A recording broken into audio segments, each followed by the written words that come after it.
बिस्मिल्लाहिर्रहमानिर्रहीम यसअलूनका अनिस्साअति अय्याना मुर्साहा। ए नबी अवां खां ही काफ़र पुछनि था क़यामत जे बारे में त कॾहिं इन जो वाक़िअ थियणु। फ़ीमा अंत मिन ज़िक्राहा, इन शइ जे अंदरि अवां इन ज़िक्र जे अंदरि आहियो। इला रब्बिका मुंतहाहा, या फ़ीमा अंत मिन ज़िक्राहा, इन जे अंदरि अवां कहिड़े ज़िक्र जे अंदरि आहियो, कहिड़ी शइ जी तरफ़ आहियो।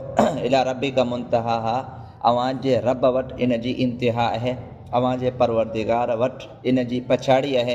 इन्नमा अंत मुंज़िरु मन यख़्शाहा, बसि अवां त ॾुॼाइण वारा आहियो उन शख़्स खे जेको इन खां ॾुॼे। क अन्नहुम यौम यरौनहा, गोया के बसि जंहिं ॾींहुं इहे काफ़र इन क़यामत खे ॾिसंदा त ईअं सम्झंदा लम यलबसु इल्ला अशियतन औ दुहाहा, त हू न रहिया हिन दुनिया में बसि हिकिड़ी शाम या उन जी हिकिड़ी सुबुह।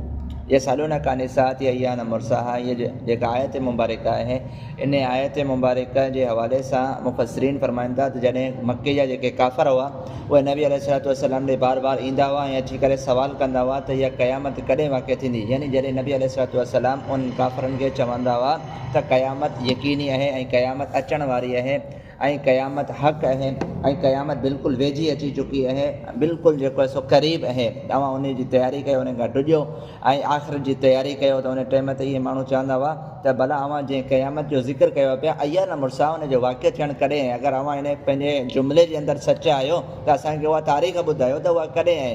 त उन जे हवाले सां इहो फरमायो वियो त अव्हांखे इन जे ज़िक्र जे अंदरि पढ़ण जी, इन तारीख़ जे अंदरि मुब्तला थियण जी का बि ज़रूरत न आहे।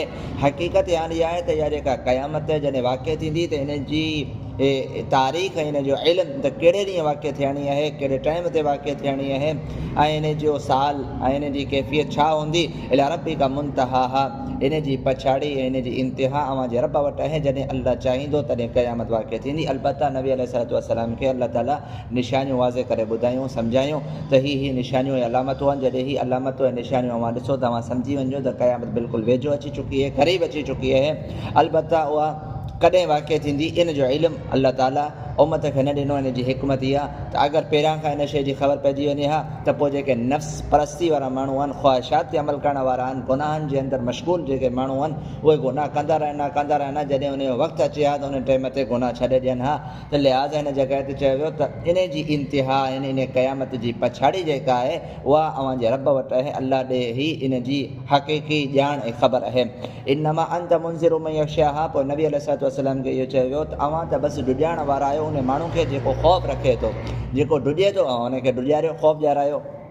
पोइ जेके काफ़र माण्हू इन क़यामत जो इनकार कंदा आहिनि, इनकार करे रहिया हुआ, उन्हनि जे हवाले सां फरमायो वियो क अन्नहुम यौम यरौनहा, बसि गोया इहे माण्हू यौम यरौनहा, जंहिं ॾींहुं इन क़यामत खे ॾिसंदा त उन टाइम ते ईअं सोचींदा, ईअं गुमान कंदा, उन्हनि खे ईअं महसूसु थींदो लम यलबसु इल्ला अशियतन औ दुहाहा, त हू हिन दुनिया जी जेका ज़िंदगी हुई उन्हनि खे मिली हुई, इन दुनिया जी ज़िंदगी खे उन्हनि न गुज़ारियो, बसि हिकिड़ी शाम या उन हिकिड़ी शाम जी हिकिड़ी सुबुह हुई उन्हनि इन दुनिया में गुज़ारी। यानी क़यामत जी हौलनाकी, क़यामत जी दहशत ऐं उन जी ख़तरनाकी ऐं हौलनाकी खे ॾिसी करे ऐं जहन्नम जे अज़ाबात खे ॾिसी करे जिन माण्हुनि इनकार कयो, उन्हनि जे लाइ जेके सख़्तियूं हूंदियूं, उन्हनि शयुनि खे ॾिसी करे उहे चवंदा असां त दुनिया जे अंदरि या आलम बरज़ख़ यानी क़ब्र जे अंदरि सिर्फ़ु जेको आहे सो हिकिड़ी शाम या हिकिड़ी सुबुह रहिया आहियूं। असुलु ज़िंदगी त गोया ही आख़िरत जी ज़िंदगी जेका हेॾी वॾी ज़िंदगी आहे। व आख़िरु दावाना अनिल हम्दुलिल्लाहि रब्बिल आलमीन।